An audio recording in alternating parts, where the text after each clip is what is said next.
Mesdames et messieurs, ladies and gentlemen, je vous prie d'accueillir avec moi messieurs les premiers ministres du Québec, de la République française, du Canada et votre hôte, le président et chef de la direction de la Chambre.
Alors, Monsieur le Premier ministre de la République française, Manuel Valls, Monsieur le Premier ministre du Canada, le très honorable Justin Trudeau, Monsieur le Premier ministre du Québec, Monsieur Philippe Couillard, Mesdames et Messieurs les anciens premiers ministres, Mesdames et Messieurs les ministres, Mesdames et Messieurs les députés et les élus municipaux, grands partenaires de la Chambre, membres de la Chambre, Mesdames et Messieurs, bienvenue. Merci d'être ici. Nous avons aujourd'hui un moment spécial et je commencerai par rendre hommage à ce qu'on fait dans ces événements-là. Cet événement aujourd'hui s'inscrit dans une série qu'on appelle les leaders internationaux BEL. Et je tiens à le rappeler, cette série-là, elle a pour objectif d'amener des gens inspirants sur scène, mais de nous partager des visions, des modèles pour améliorer nos vies, améliorer notre situation. Je vais simplement faire un clin d'œil à des prédécesseurs qui ont été ici. Madame Hillary Clinton a été ici. Moi, personnellement, je lui souhaite bonne chance. Nous avons reçu M. Blair, nous avons reçu M. Gorbatchev à cette tribune. Nous avons aussi reçu à cette tribune les cofondateurs de Twitter, de Facebook, de Wikipédia, d'Apple. Bref, il y a eu auparavant et il y aura aujourd'hui des échanges extrêmement importants sur la modernité et sur notre avenir. Cet événement d'aujourd'hui, il est important pour nous aussi et je vous remercie d'avoir choisi la tribune de la Chambre de commerce et je remercie nos partenaires, la Chambre de commerce et d'industrie française au Canada, le Conseil des relations internationales de Montréal et les conseillers du commerce extérieur de France. Merci d'avoir été partenaires avec nous dans cette aventure. Je voulais simplement et très brièvement vous dire, M. Valls, si on ne vous l'a pas déjà dit, vous êtes ici à Montréal dans le berceau du libre-échange au Canada. C'est ici que s'est matérialisé immédiatement l'appui au projet de libre-échange avec les États-Unis qui avait été proposé par le très honorable Brian Mulroney. C'est ici que très rapidement sont nés les appuis de la vision de Jean Charest sur un accord de libre-échange avec l'Europe. Et c'est ici que vous trouverez au Canada les plus ardents défenseurs du libre-échange et qui vous accompagneront dans la vente, dans la communication sur ce libre-échange. Nous avons ici des entreprises qui sont présentes, qui sont actives au Canada, des fleurons français dont nous sommes fiers. Je vais en nommer quelques-uns, simplement pour leur remercier d'être ici. Ubisoft, Veolia, L'Oréal, Danone, Sanofi, Alstom. Nous avons aussi des entreprises canadiennes, Bombardier, SNC-Lavalin, Cascade, CGI. En fait, le nombre est trop grand, qui sont actifs chez vous, et nous en sommes très fiers. Nous vendons chez vous, ou nous fabriquons pour vous des piles au lithium, très important dans l'avenir, et vous faites d'excellents vins. Alors, le lithium contre le vin. Bref, je vais vous céder la parole, mais avant tout, je tiens encore une fois à vous remercier et à remercier la communauté d'affaires. Nous avons fait ça le comble en 16 heures. La prochaine fois, donnez-nous un petit peu plus de temps, on aura une plus grande salle. Merci d'être avec nous. Bon événement tout le monde.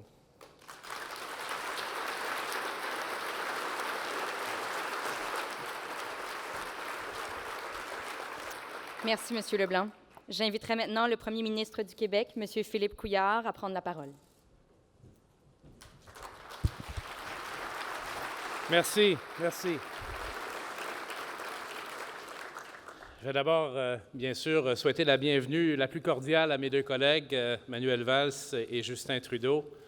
Manuel Valls qui est ici pour illustrer encore une fois la relation directe privilégiée entre le Québec et la France, et que cet exercice de mobilisation envers l'accord de libre-échange entre le Canada et l'Union européenne ait lieu à Montréal, dans notre métropole.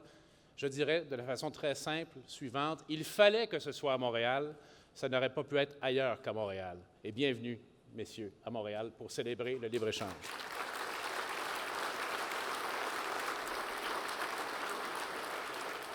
Également saluer l'ancien premier ministre dans la salle, M. Mulroney, qui est étroitement associé au début du mouvement de libre-échange canadien. Merci, M. Mulroney, pour cela.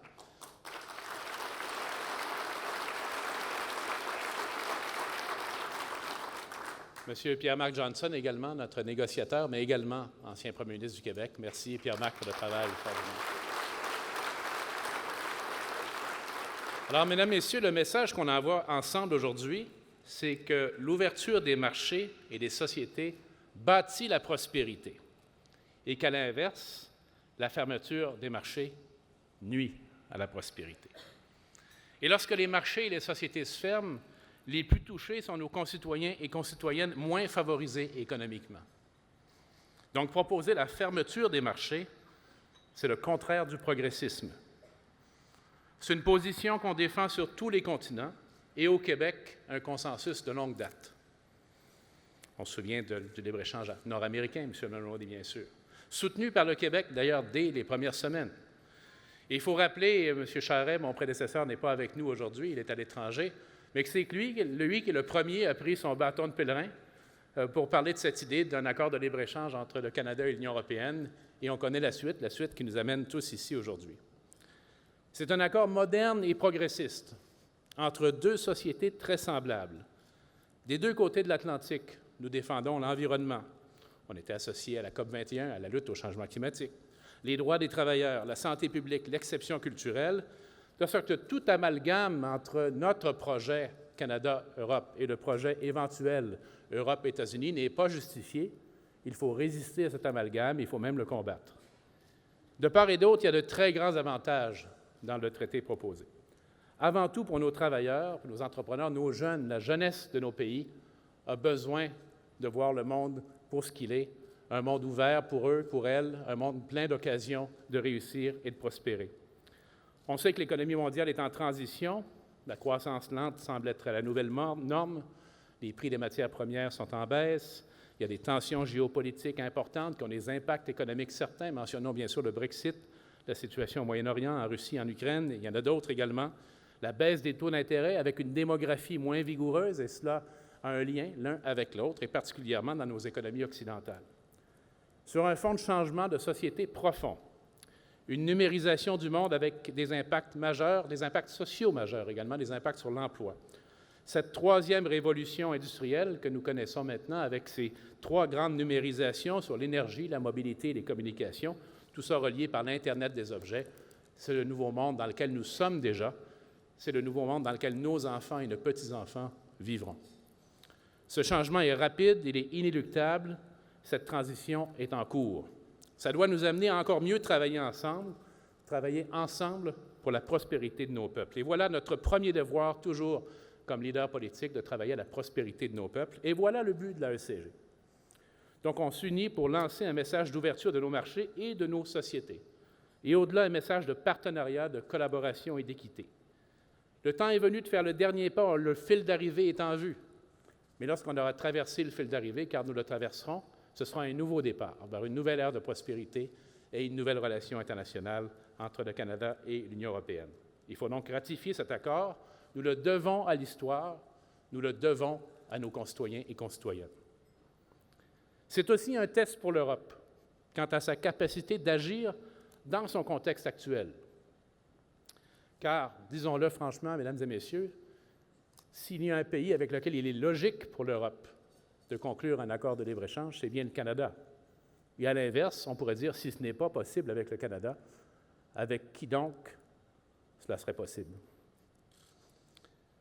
Le traité proposé donc établit une référence minimale en dessous de laquelle aucun autre traité futur ne pourra se placer. C'est un test pour les leaders politiques à deux niveaux. D'abord, sur le message de confiance et d'ouverture qui est si important en cette période où le discours protectionniste défensif reprend de la vigueur. Mais aussi, de notre part, sur la mise en place de mesures d'adaptation et aussi de répartition des bénéfices dans nos sociétés, car tous et toutes, et il faut les entendre, n'ont pas la conviction que les bénéfices sont uniformément répandus ou distribués lorsque des accords semblables sont conclus. Parce que, répétons-le, si nous créons davantage de richesses, c'est pour mieux la partager. On est ici unis dans notre désir de réussir, unis dans notre désir d'améliorer la qualité de vie de nos populations, unis dans notre désir d'ouvrir de nouveaux espaces économiques. Il faut répéter sans cesse, l'ouverture des marchés crée l'emploi.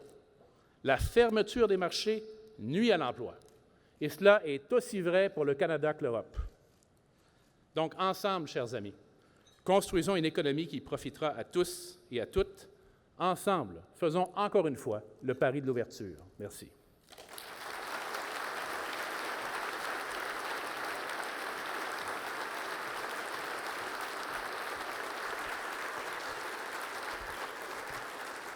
Merci, M. Couillard. J'inviterai maintenant le Premier ministre de la République française, M. Manuel Valls, à prendre la parole.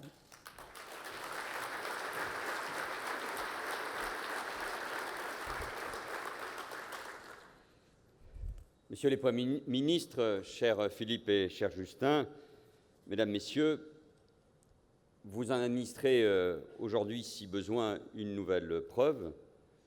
Être avec vous, en présence des deux Premiers ministres du Canada et du Québec, c'est une occasion tout à fait exceptionnelle. Et je voudrais remercier avec beaucoup d'amitié Philippe Couillard d'avoir rendu possible cette rencontre. Elle illustre bien, une nouvelle fois, si cela était nécessaire, ce lien en effet direct et privilégié qui est celui entre le Québec et la France. Et je voudrais remercier aussi Justin Trudeau d'être ici.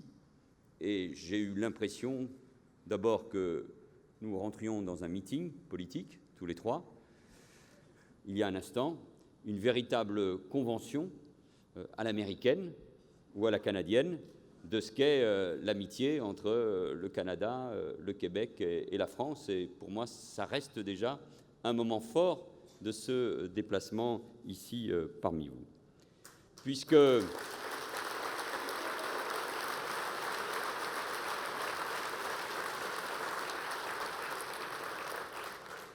je n'ai que quelques minutes pour introduire notre discussion et afin de laisser du temps à notre dialogue, je veux me limiter à deux remarques principales, sachant que, évidemment, je rejoins les propos de Philippe Couillard. Un mot d'abord sur les questions de libre-échange. Nous venons d'avoir d'ailleurs avec mes deux homologues, avec plusieurs fédérations professionnelles importantes, une réunion de travail approfondie sur l'accord de libre-échange Union européenne-Canada. Vous suivez évidemment, certainement, et parfois j'imagine avec inquiétude, les débats en Europe sur ces questions de libre-échange.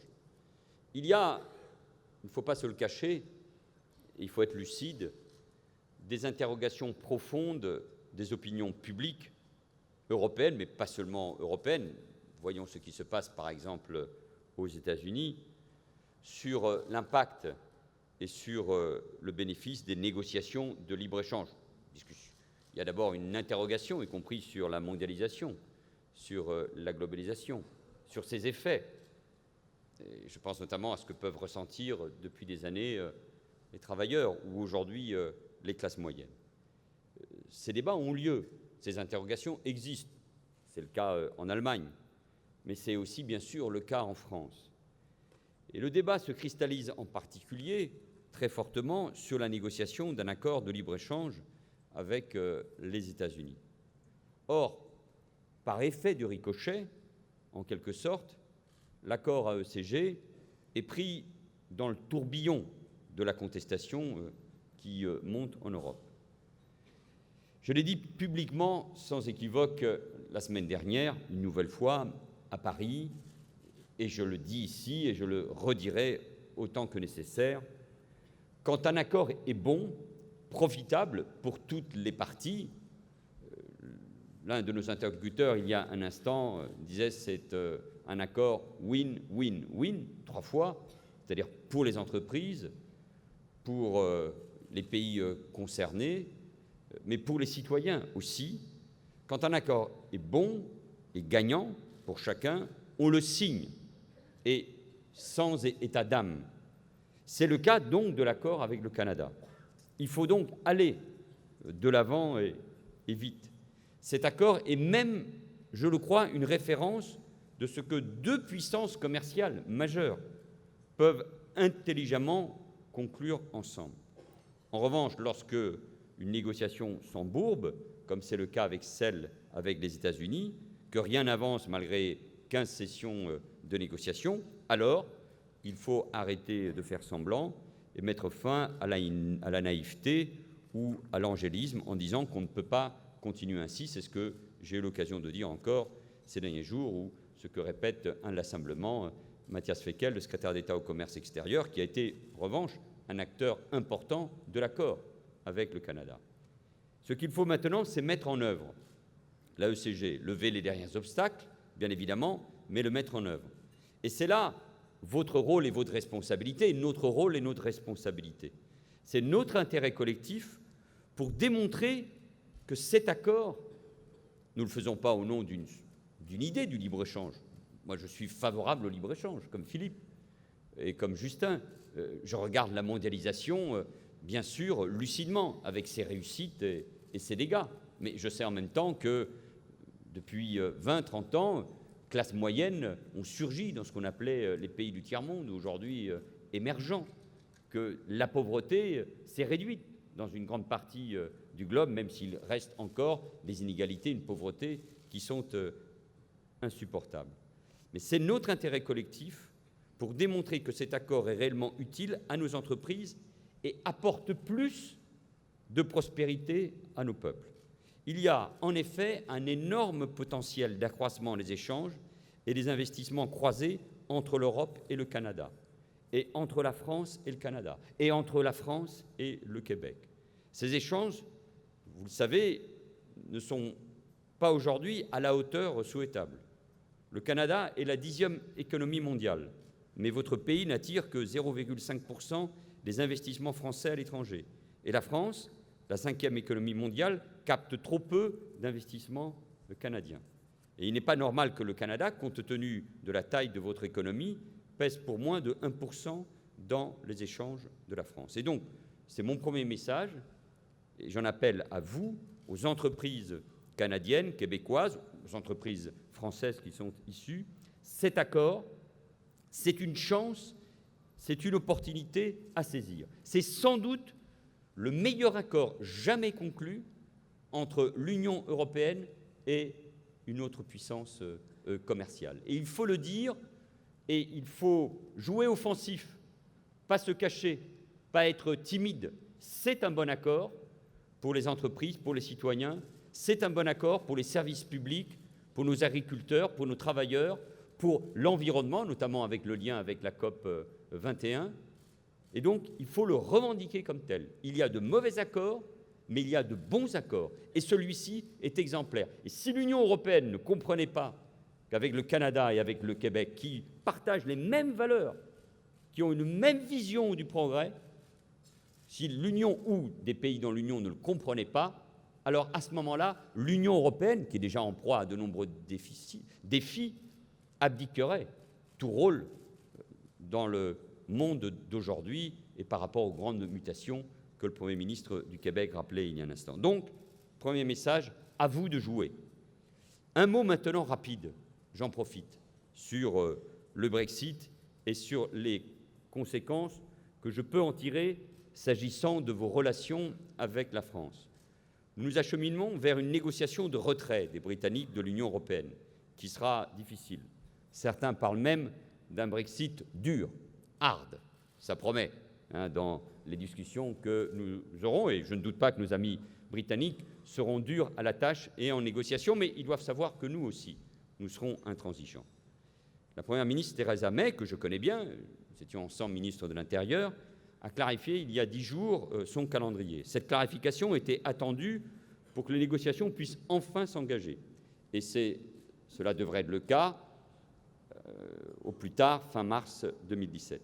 Quoi qu'il en soit, la Grande-Bretagne a choisi de devenir un État tiers par rapport à l'Union européenne.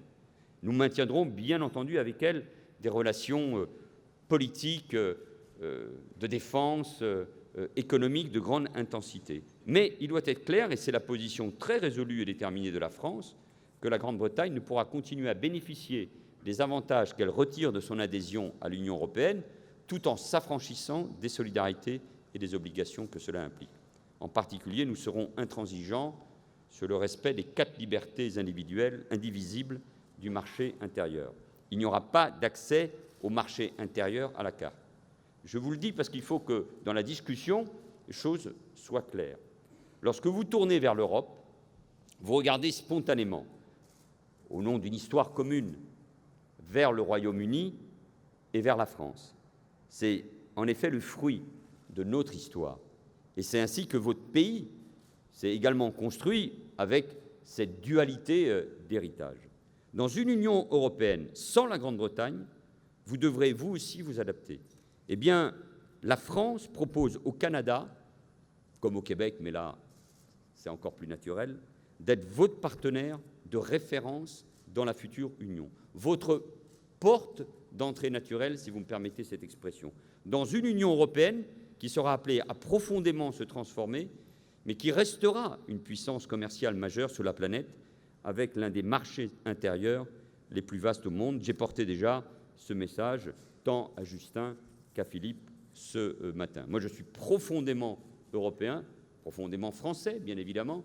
J'aime mon pays, mais je sais que son destin est dans une Europe capable de relever tous les grands défis, le défi climatique, faire face à la menace terroriste, faire face aux défis migratoires, aux nouvelles technologies, et puis au fond à ce dans quoi nous devons investir pleinement, et c'est le projet que portent mes 2 collègues, c'est-à-dire l'innovation, la recherche, l'université, l'intelligence, c'est là où les grandes nations de demain se construisent. Eh bien, ne laissons pas passer ces chances, celle de ce traité entre l'Union européenne et le Canada, cette chance que peut représenter aussi pour la France cette porte ouverte que je vous propose à vous tous, entrepreneurs. En tout cas, sachez mon plaisir, mon bonheur de participer à ce débat et de dire que nous avons une autre opportunité qui est cet extraordinaire espace qui est celui de la francophonie. Et quand on partage des valeurs, une langue et en plus des objectifs pour le monde, pour l'Europe, pour le Canada et pour la France, on est, et moi je le suis, aux côtés de Philippe Couillard et de Justin Trudeau,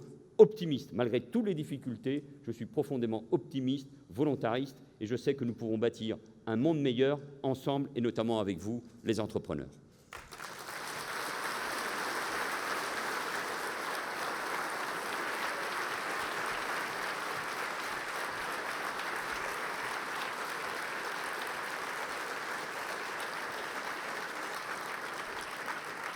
Merci, Monsieur Valls. J'inviterai maintenant Monsieur le Premier ministre du Canada, Justin Trudeau, à prendre la parole.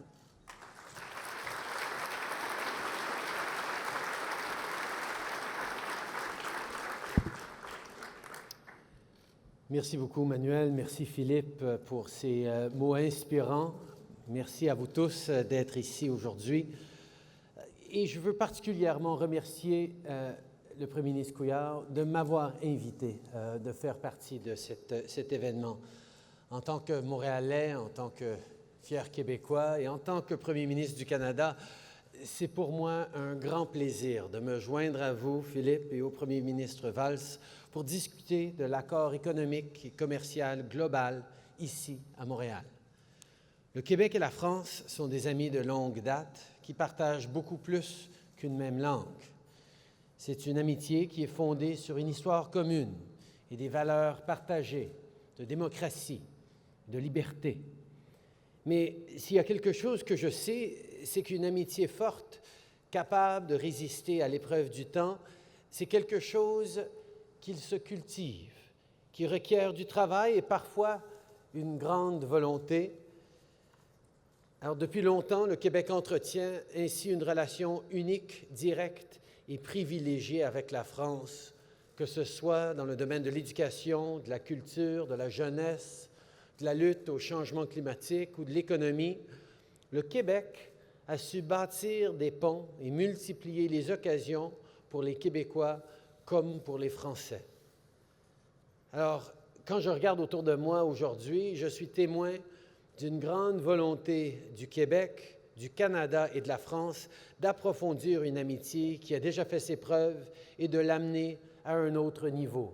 Parce que cette amitié particulière entre le Québec et la France, ne se trompons pas, bénéficie énormément à tout le Canada.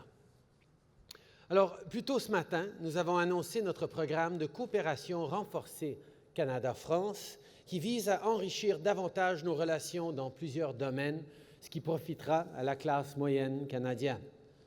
Earlier this morning, we announced our renewed enhanced cooperation agreement between Canada and France, which will deepen our ties in a number of areas and benefit the middle class.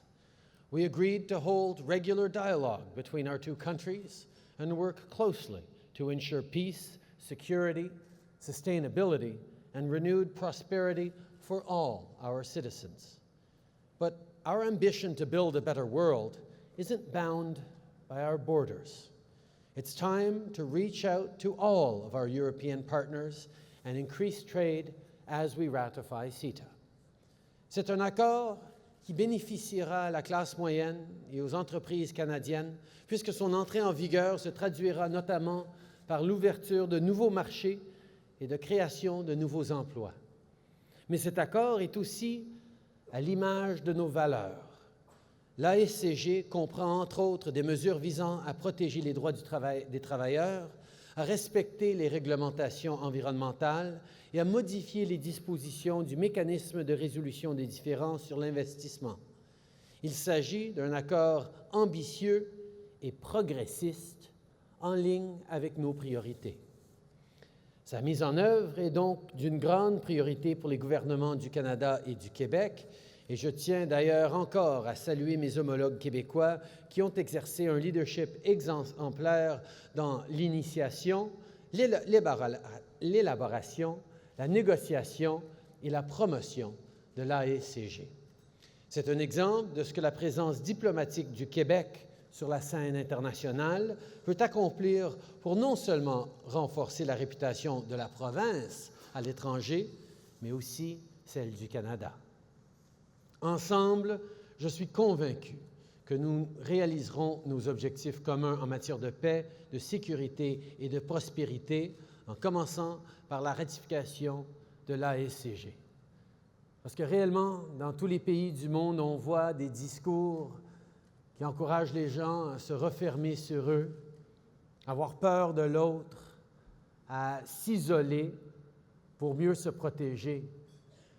Mais je pense que l'amitié que nous avons entre le Québec, le Canada, la France, et le Canada et l'Europe doit bien démontrer que ce n'est pas seulement possible de travailler ensemble pour la prospérité partagée, mais c'est essentiel.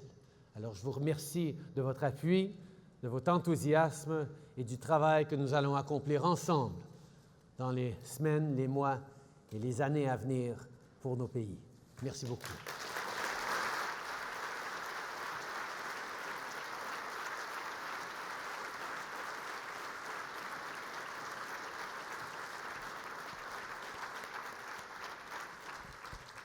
Merci, M. Trudeau. J'inviterai maintenant Mme Monique Leroux, présidente du Conseil d'administration d'Investissement Québec et présidente de l'Alliance coopérative internationale, à nous rejoindre sur scène pour la période de discussion.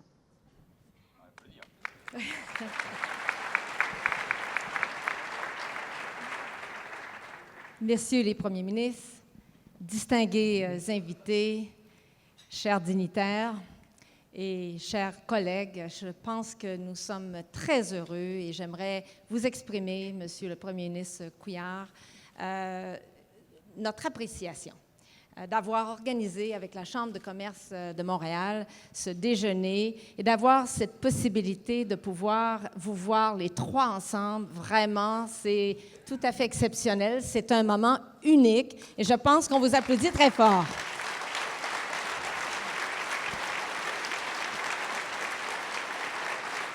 Nous avons de nombreux dignitaires qui ont été présentés, qui accompagnent nos premiers ministres. Mais permettez-moi aussi de souligner la présence de d'autres dignitaires qui, ce matin, étaient à Québec. Il se passe beaucoup de choses au Québec au cours des derniers jours. Nous avions en fait le Sommet international des coopératives qui se terminait avec un engagement de 3 000 participants dans les objectifs de développement durable de l'ONU. Et nous avons avec nous des ambassadeurs de différents pays qui sont avec nous. Donc, je vais les nommer. Ils sont à certaines tables. Monsieur Harald Braun, ambassadeur de l'Allemagne à l'ONU. Monsieur Horacio Sevilla Borga, ambassadeur de l'Équateur à l'ONU. Monsieur Marc-André Blanchard, ambassadeur du Canada à l'ONU. Madame Sarah Mandelson, ambassadrice des États-Unis à l'ONU, en fait pour le Conseil économique et social. Et Monsieur Sugbol Suke, qui est en fait de la Mongolie, ambassadeur de la Mongolie à l'ONU. Alors, nous pouvons les applaudir. Ils retournent à New York par la suite.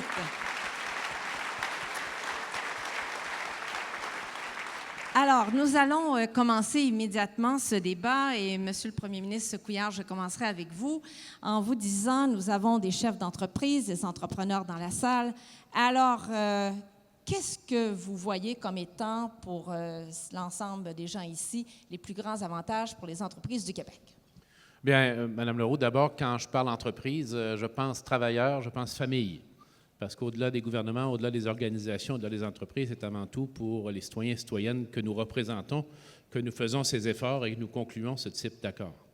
Alors, il est clair que si vous regardez, par exemple, certains aspects liés à la mobilité de la main-d'œuvre, à la reconnaissance des compétences, il y a là pour notre jeunesse un signal excessivement positif et attendu d'ouverture sur le monde et de libre circulation. Il y a également là un signal de valeur partagée. On a entendu, je pense que chacun d'entre nous l'a répété, et je crois que c'est un message qui doit être redit, particulièrement dans ces dernières heures où se jouent essentiellement des enjeux importants pour la ratification de l'accord de libre-échange avec l'Europe. C'est pour nous, bien sûr, l'accès à un marché de 500 millions de consommateurs, potentiellement plus de 2 milliards de PIB pour le Québec, 16 000 emplois, plus de 300 millions d'exportations. Et c'est également une énorme occasion pour les entreprises européennes de nous rejoindre pour investir dans les grands projets que nous avons chez nous, que ce soit le Plan d'Or, la stratégie maritime, le projet de train électrique autour de Montréal et toutes les autres stratégies que nous mettons de l'avant, qui sont autant d'occasions de prospérité commune entre l'Europe et le Québec. Merci beaucoup. Monsieur le Premier ministre Valls, alors qu'est-ce que vous pourriez dire aux gens d'affaires qui sont ici, chefs d'entreprise, entrepreneurs, qui auraient l'intention de considérer la France pour un développement de leur entreprise? Bon, beaucoup connaissent ici la France, y investissent. Je ne parle pas évidemment des entreprises françaises. Le Canada est un partenaire historique de l'Europe.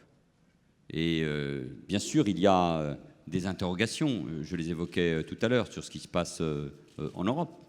Voir cette belle construction politique et économique risquée, parce qu'il y a un risque, se défaire face aux grands défis que j'évoquais tout à l'heure, c'est évidemment une source d'inquiétude. Et si il n'y avait pas de ratification de l'accord entre le Canada et l'Union européenne, ça serait un signe terrible que l'Europe donnerait. C'est pour ça que l'accord est nécessaire, pas seulement sur le plan économique, mais aussi sur le plan historique et politique, si vous me permettez cette courte remarque. Deuxième, c'est que la France change. D'abord, je le répète, il y a cette opportunité que malheureusement offre le Brexit. Je dis malheureusement parce que je faisais partie de ceux qui ne souhaitaient pas le départ de la Grande-Bretagne de l'Union européenne, mais les faits sont là. Et donc, encore une fois, la France, c'est cette terre, cette porte d'entrée pour vous tous, entrepreneurs canadiens et québécois. Et puis, troisièmement, nous changeons. C'est-à-dire que nous sommes en train de créer les conditions, à la fois pour l'après-Brexit, mais pas seulement, d'un accord, d'un accueil de grande qualité pour les entreprises, avec un marché du travail qui s'est réformé, avec les mesures fiscales que nous avons prises pour notamment faire en sorte que Paris devienne la première place financière de l'Union européenne, des mesures fiscales notamment concernant les impatriés. Et troisièmement, nous sommes engagés à baisser l'impôt sur les sociétés vers un taux qui sera progressivement aligné sur celui de l'Union européenne à 28%. Voilà, ce sont ça les mesures, au-delà de la qualité de vie, au-delà de la qualité des transports qui changent profondément, notamment à Paris, avec la perspective de notre candidature aux Jeux Olympiques, avec nos universités et les grandes écoles. Il y a aussi ce contexte économique et fiscal que je voulais souligner. Alors, Monsieur le Premier ministre Trudeau, pouvez-vous nous donner votre perspective à l'égard des PME? On sait bien qu'au Québec, au Canada, elles sont très importantes, elles ont une place significative dans l'économie. Alors, c'est quoi, de leur point de vue, selon vous, les avantages de l'accord? Bien, merci pour la question, Nick. Ça vient exactement toucher le cœur de l'enjeu auquel le monde est en train de faire face. Les gens, en général, ont l'impression que la mondialisation, que les échanges commerciaux de cette taille profitent aux pays et aux multinationales, mais pas aux PME. Or, on sait que comme moteur économique, comme employeur, les PME sont essentielles à nos économies. Et il faut comprendre que dans un monde où il y a tellement plus de liens, tellement plus d'accès informatique à savoir qui va vendre les produits qu'on recherche, les PME ne sont pas obligées de vendre dans leur village, de l'autre côté de la rue, dans leur quartier. Les PME peuvent avoir accès au monde entier. Le problème, c'est que les multinationales, eux, ont la capacité d'avoir des divisions entières pour faire la promotion, pour faire les liens, pour naviguer la paperasse exigée par une vente internationale. Mais les PME, évidemment, ne l'ont pas. Alors, cet accord va tellement simplifier, faciliter l'accès à nos petites et moyennes entreprises au marché européen, de comprendre, de nous aider à pouvoir bien naviguer facilement l'accès à ce marché énorme qui est habité par des citoyens qui partagent énormément nos valeurs, nos perspectives, nos habitudes de consommation, nos désirs pour des biens de qualité, bien faits, des produits agricoles de qualité. On a une approche qui va énormément aider les PME. Et pour moi, c'est un peu ce qu'on a pu souligner dans ma visite récente en Chine, où un accord avec Alibaba allait permettre l'accès à nos PME au marché chinois, de consommateurs chinois, encore plus avec une meilleure conjoncture, un meilleur alignement entre nos producteurs et les consommateurs en Europe à cause des liens culturels. Je trouve que c'est une opportunité fantastique pour nos citoyens et nos petites entreprises. Merci beaucoup. Alors là, j'ai une question pour laquelle j'aimerais entendre votre perspective à tous les trois, en commençant par le premier ministre Valls. Alors, il y a énormément, je dirais, de commentaires positifs, bien sûr, sur l'accord, mais il y a des intervenants, il y a des groupes qui ont des craintes face à la mondialisation, face aux accords de libre-échange. En fait, on voit ce qui se passe avec le Brexit.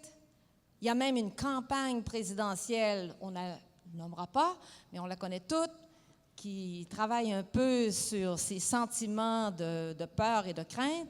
Alors, quelle est l'analyse que vous faites de tout ça? Quelles sont vos perspectives? Alors, Premier ministre Valls.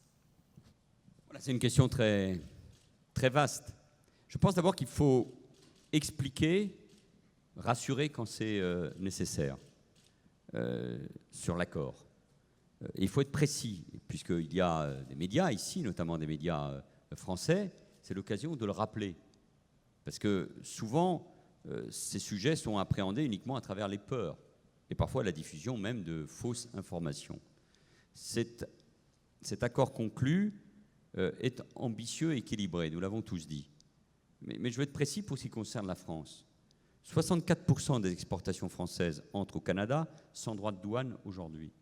Avec l'accord, ce sera 97%. Plusieurs secteurs bénéficieront particulièrement de cet accord. Je pense au vin et aux spiritueux, premier poste export de la France, le textile, l'habillement, où la France détient la deuxième part de marché parmi les Européens, les cosmétiques, les produits agricoles transformés, tels que le sucre, le chocolat ou les dérivés. Je prends ces exemples précis parce que c'est comme ça qu'il faut parler aussi aux citoyens et à l'ensemble de ceux qui s'intéressent à ce sujet. Et que ce soit sur le volet agricole, sur le volet propriété intellectuelle, sur le volet industriel, sur le volet des marchés publics, qui est évidemment extrêmement important pour l'Europe et pour la France. S'agissant des services ou sur la protection des investissements, nous sommes, je le disais tout à l'heure, gagnant-gagnant, parce que nous partageons, Philippe nous le rappelait tout à l'heure, exactement les mêmes préoccupations. Question des normes environnementales, des services publics, de la protection d'un certain nombre de secteurs, c'est une préoccupation aussi bien pour la France et l'Europe, évidemment, que pour le Canada et le Québec. Donc il faut être précis, parce qu'il ne suffit pas de dire le libre-échange, c'est bien. Il faut en faire la démonstration. Il ne suffit pas de dire ces accords de libre-échange sont excellents. Il faut démontrer que certains peuvent être mauvais et que celui-ci est précisément le contraire. Il est bon. Et puis, il faut être capable de montrer que ces accords participent de la régulation du monde et de la globalisation économique. Ce que les gens veulent, c'est de la protection. Et pour les empêcher de se barricader ou de croire au discours faux qui consisterait à mettre des murs pour empêcher les migrants ou des murs pour empêcher le libre-échange, il faut faire la démonstration, comme le disait Justin il y a un instant, que ces accords seront favorables aux PME, c'est-à-dire là où on crée le maximum d'emplois, et où travaille la majorité des salariés, et qui seront une bonne chose pour l'ensemble des salariés et des classes moyennes. C'est cette démonstration que nous devons faire face aux invectives et aux fausses informations, être capable de manière très pédagogique, très rigoureuse, de démontrer que c'est bon pour nos économies et donc pour les citoyens. D'accord. Premier ministre Trudeau. Juste pour reprendre un petit peu, le grand défi, les peurs que les gens ont contre cet accord, quand on leur pose des questions, souvent, c'est des peurs générales, c'est des peurs globales, c'est de l'inquiétude par rapport à l'autre et pas seulement par rapport au terme de cette entente-là. Alors, il faut réellement démystifier ça un petit peu, mais aussi il faut reconnaître que cette peur, cette anxiété que ressentent les citoyens est réelle. Les gens se sont fait dire pendant longtemps que la croissance, le commerce international, ça allait bénéficier à tout le monde. Et pour trop de gens, ils se retrouvent à pas voir les fruits de leur appui de gouvernement qui était axé sur cette croissance économique. Et on est en danger que les gens retirent leur appui pour des politiques qui poussent la croissance économique si on ne commence pas à démontrer que cette croissance peut être inclusive, peut être bonne pour tout le monde. Et comme ça a été souligné une couple de fois dans nos discussions, un accord économique, un accord commercial, c'est fait pour créer de la croissance économique. Ce n'est pas nécessairement visé directement sur une répartition équilibre des richesses. C'est les gouvernements qui ont la responsabilité à faire ça. Mais on sait que les gouvernements et le désir, on a besoin de faire deux choses. On a besoin d'agrandir la tarte et besoin de s'assurer qu'elle soit bien divisée. Et cette idée d'agrandir la tarte pour tout le monde et de démontrer qu'on est à l'écoute des préoccupations des citoyens, on est là pour les protéger dans leurs préoccupations environnementales, en termes de normes du travail, en termes d'opportunités et d'éducation, c'est essentiel. Alors, oui, c'est un bon accord, mais c'est aussi essentiel que nous, en tant que leaders, on en fait la promotion, qu'on rassure les gens que oui, ça va créer des opportunités pour tous. Merci beaucoup, Premier ministre Couillard. Oui, ce qui me frappe dans mes déplacements en Europe, lorsque j'entends, il faut entendre, il faut écouter les objections à un traité comme celui-là, c'est qu'elles se distribuent en quelques catégories assez simples, finalement. D'abord, il y a un bloc de personnes qui est hostile à la notion même d'ouverture des marchés et de libre-échange. Et il est très difficile de les convaincre, puisque c'est une objection qui est fondamentale. Ce qui me frappe cependant, c'est que souvent, ces groupes se décrivent eux-mêmes ou elles-mêmes comme progressistes, donc préoccupés par les conséquences sur les moins favorisés de la société, alors que l'évidence montre clairement que la fermeture des marchés et le protectionnisme, justement, affectent davantage les personnes moins favorisées économiquement. Ensuite, il y a un autre bloc d'objections qui dit, bien, dans le fond, vous, les Canadiens, vous êtes comme les Américains, vous êtes le cheval de Troie des Américains, et une fois qu'on aura fait l'accord avec vous, bien, c'est certain que le laminoir américain va pouvoir déferler sur l'Europe. On n'est pas la même société. On n'est pas le même pays, pour ceux qui ne le savent pas peut-être, outre-Atlantique. Et on a surtout, et c'est le troisième bloc de préoccupation, des valeurs semblables. Alors, il y a eu une grande période durant laquelle c'était la question du règlement des différends, protection des investisseurs, qui était la première et la principale objection. Alors que maintenant, on sait bien qu'on a amélioré, et on n'en parle plus maintenant, parce qu'on a remplacé les fameux arbitres privés par des cours d'appel publics. Bon. Ensuite, j'ai dit, mais dites-moi d'autres raisons pour lesquelles il faudrait craindre les conséquences de cet accord sur l'Europe. Bien, on est inquiet pour l'environnement. Bien, nous aussi, on est inquiet pour l'environnement et on est engagé dans la COP 21. Bon. On aime ça avoir un système de santé publique. Nous aussi, on aime ça avoir un système de santé publique et on veut le protéger. On veut être capable de légiférer pour le droit des travailleurs, pour le droit des femmes, pour le droit des minorités, pour l'environnement. Bien, tout cela est garanti d'abord par notre société elle-même, mais également par les dispositions de l'accord qui permettent aux États de réglementer très largement. Alors, quand on dissèque et qu'on analyse les objections, souvent elles ne reposent que sur des perceptions ou même parfois des rumeurs et rarement sur des faits. Alors, on doit se poursuivre ce dialogue, mais il faut surtout rétablir la vérité. Je terminerai en disant que cet accord, justement, il est dans l'intérêt de l'Europe de le conclure. D'abord, pour montrer son influence réelle dans le monde d'aujourd'hui, dans l'économie d'aujourd'hui, justement après le Brexit. Deuxièmement, pour fixer une référence minimale pour tout futur accord que d'autres pays ou d'autres continents voudraient avoir avec l'Europe, en leur disant, vous ne pourrez pas aller en deçà de ce que nous avons conclu avec le Canada. Et croyez-moi, ça va éliminer beaucoup de candidats à un accord de libre-échange. Alors, pour l'ensemble de ces raisons, on doit, nous, Canadiens, Québécois, Européens, dire à notre population que ce n'est pas pour le 1 %, c'est pour tout le monde, et notamment pour les personnes les moins favorisées de nos sociétés. Très bien. Merci beaucoup, Premier ministre Couillard.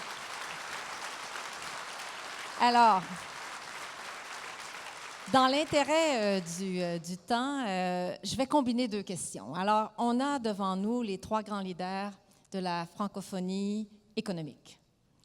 Et d'une certaine manière, on a aussi trois leaders qui sont très engagés vis-à-vis de l'accord de Paris. Alors, je vous lance cette double question. Donc, comment vous voyez, au fond, la suite des choses? Est-ce que cet accord économique, commercial peut contribuer à atteindre les objectifs de développement durable? Et est-ce que ça peut aussi contribuer à renforcer, finalement, cet espace économique francophone? Alors, je commencerai peut-être avec le premier ministre Trudeau, le premier ministre Valls, et terminer avec M. Couillard. Pour répondre à la deuxième partie de la question, par rapport à l'environnement, c'est certain que c'est un enjeu qui rassemble énormément de gens qui se disent progressistes. On le voit en Europe, il y a beaucoup d'avance sur l'Amérique du Nord dans certains domaines par rapport à la consommation efficace et responsable. Et on a énormément d'avantages à tirer là-dessus.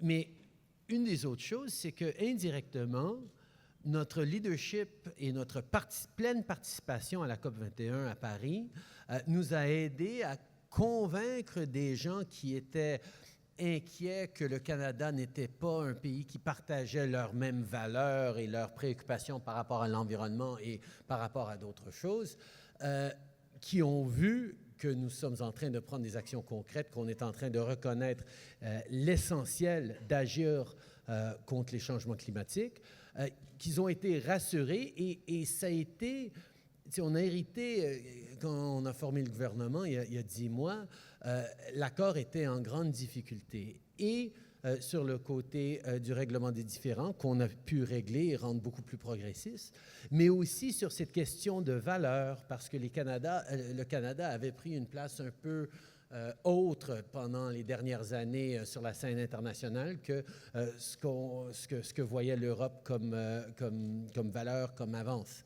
je ne veux pas être trop partisan là-dedans, mais on a pu utiliser notre engagement au niveau de l'environnement pour démontrer, comme point d'appui, pour démontrer que oui, on est bien aligné sur nos valeurs partagées et on ferait bien de travailler ensemble de façon plus proche et plus collaborative. Merci beaucoup. Premier ministre Valls. Je crois qu'il est très important de faire le lien entre l'accord de libre-échange entre l'Union européenne et le Canada et la COP21. Et d'ailleurs, l'accord de libre-échange fait directement référence, clairement référence à la COP21, à l'accord climatique.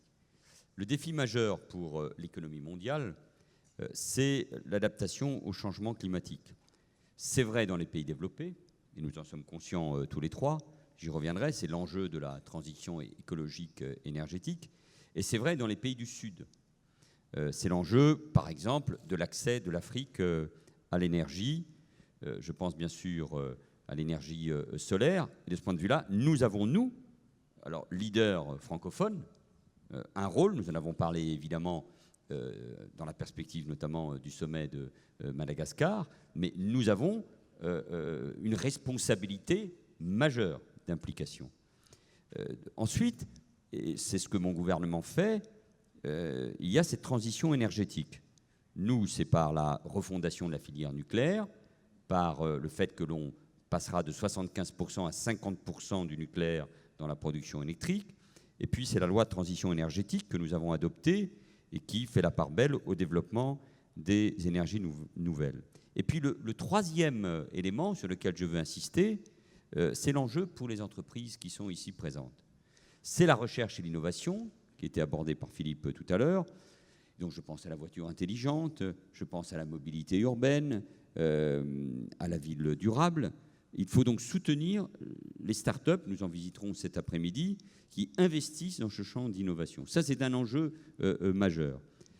Et puis, pour ce qui nous concerne, c'est faire travailler les entreprises françaises, québécoises, canadiennes. Et je pense, par exemple, au soutien, je ne sais pas si c'est le bon mot, mais en tout cas, bien intégrer le fait que, par exemple, le Québec veut tenir ses objectifs de réduction des effets de gaz à effet de serre, moins 37% d'ici, Philippe, à 2030. Je parle sous ton contrôle. Ça, c'est un enjeu concret aussi pour les entreprises, pour les start-up et évidemment pour nos États. Et puis, je veux saluer ce que font les Canadiens et les Québécois en matière climatique, parce que là aussi, c'est du concret. La ratification de l'accord de Paris par le Parlement canadien, la décision du gouvernement de Justin Trudeau d'introduire une taxe carbone, la volonté du Québec d'être la province à l'avant-garde dans la lutte contre le réchauffement climatique. Et je me rappelle les discussions que nous avions avec Philippe, puisque les régions, les provinces, les villes jouaient un rôle essentiel dans la préparation de la COP21. Pourquoi je dis cela, et c'est mon dernier mot sur ce sujet-là, c'est que je trouve, je vous le dis tel que je le ressens depuis cette tribune, je pense que c'est peut-être la première fois qu'il y a des leaders politiques, chefs de gouvernement, qui devant une telle assemblée et à travers les médias, sont en train d'expliquer ce qui, ensemble, sur le libre-échange et dans le domaine du changement climatique, peuvent apporter ensemble. Et au fond, c'est la dernière remarque, c'est que ce travail de pédagogie, nous le faisons les uns et les autres, individuellement, à travers les médias, dans nos réunions publiques, mais nous devrions le faire davantage ensemble. C'est d'ailleurs un des problèmes en Europe, c'est que nous ne sommes pas capables, leaders européens, d'aller défendre ensemble les bienfaits de la construction européenne. Mais moi, ce que je propose, c'est que peut-être tous les trois, ce travail, nous puissions aussi le faire en Europe, parce qu'il faut convaincre entreprises et peuples européens des bienfaits de cette globalisation.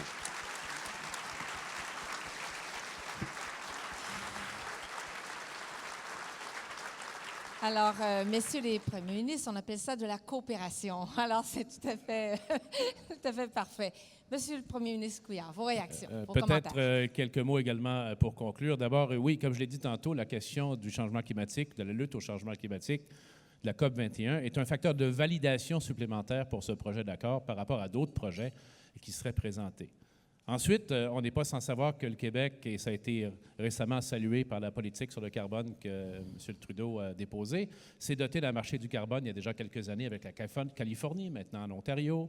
L'Europe a un marché du carbone, la Chine va se doter d'un marché du carbone national. Donc, les entreprises québécoises et françaises, même si les marchés ne sont pas absolument identiques, vont retrouver là, disons, un environnement familier. Et je crois que ça fait également partie des éléments de validation et de justification de ce projet d'accord. Bien, vous me permettrez, chère Monique, en fin de cette conversation, de faire part à l'auditoire de quelque chose qui m'a semblé très important dans les paroles de Justin, Monsieur le Premier ministre du Canada, il y a quelques instants. 2 reconnaissances explicites qui ont été prononcées aujourd'hui devant vous. D'abord, la reconnaissance explicite du caractère unique et privilégié et direct de la relation entre le Québec et la France. Ensuite, la reconnaissance explicite de la présence d'une diplomatie québécoise, vigoureuse, légitime et efficace. Ces mots étaient attendus, M. Trudeau, je vous remercie de les avoir prononcés.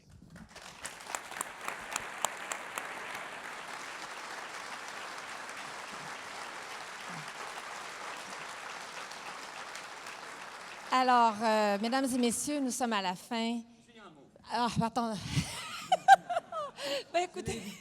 Non. D'accord, c'est l'invité. Moi, un mot de la fin. Non, un mot qui est très simple, et vous allez le comprendre pourquoi, c'est un clin d'œil. Je voudrais qu'en France, je ne parle pas ici, on se dise que la France est un grand pays, par son histoire, sa langue, sa culture, ses entreprises, parce que sa capacité à innover, même s'il faut réformer, même s'il y a évidemment beaucoup de choses à changer.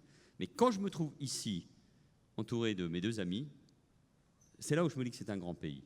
Et que ces traits d'union que nous sommes capables de porter, avec notre histoire, notre langue, mais pas seulement, il ne faut pas être uniquement dans le passé, mais nous l'avons démontré, tourner résolument vers l'avenir, ce n'est pas pour avoir le dernier mot, hein, mais moi je trouve que c'est un formidable message d'optimisme. Attendez. Attendez. J'aimerais qu'on permette, excusez-moi, j'aimerais qu'on permette un mot de la fin. Monsieur Trudeau, comme Premier ministre, Monsieur Valls, je crois que vous l'avez fait, et Monsieur Couillard. Alors, Monsieur Trudeau. On approche d'ici 2 semaines on l'espère, la signature et de la mise en œuvre dans un bref délai après, mais ce n'est qu'un début. Nous avons besoin que vous tous ici, qu'à travers le pays, les gens comprennent que de signer une entente, c'est juste la première étape. C'est de faire un suivi, c'est de tisser les liens, c'est de rapprocher nos travailleurs, de rapprocher nos jeunes en visite, de trouver l'innovation et les partenariats qui font qu'on est plus que juste la somme d'individus, mais qu'on crée une union, une ouverture, une vision partagée qui vient avantager à tout le monde. Et ce leadership que montre la France, le Québec, le Canada sur cet enjeu-là, c'est quelque chose dont le monde entier a besoin de voir. Cette confiance envers l'avenir et ce désir de travailler ensemble, c'est essentiel. Merci. Monsieur le Premier ministre. Alors, ce qui nous unit devant vous et dans cette salle, c'est la francophonie canadienne, québécoise, la francophonie internationale. Et je pense que par l'intermédiaire des médias européens qui sont avec nous aujourd'hui, il faut lancer un appel pressant pour que toutes les nations et toutes les régions francophones d'Europe militent pour l'adoption rapide et la ratification de l'accord de libre-échange. Bravo! Alors, on les remercie très fort.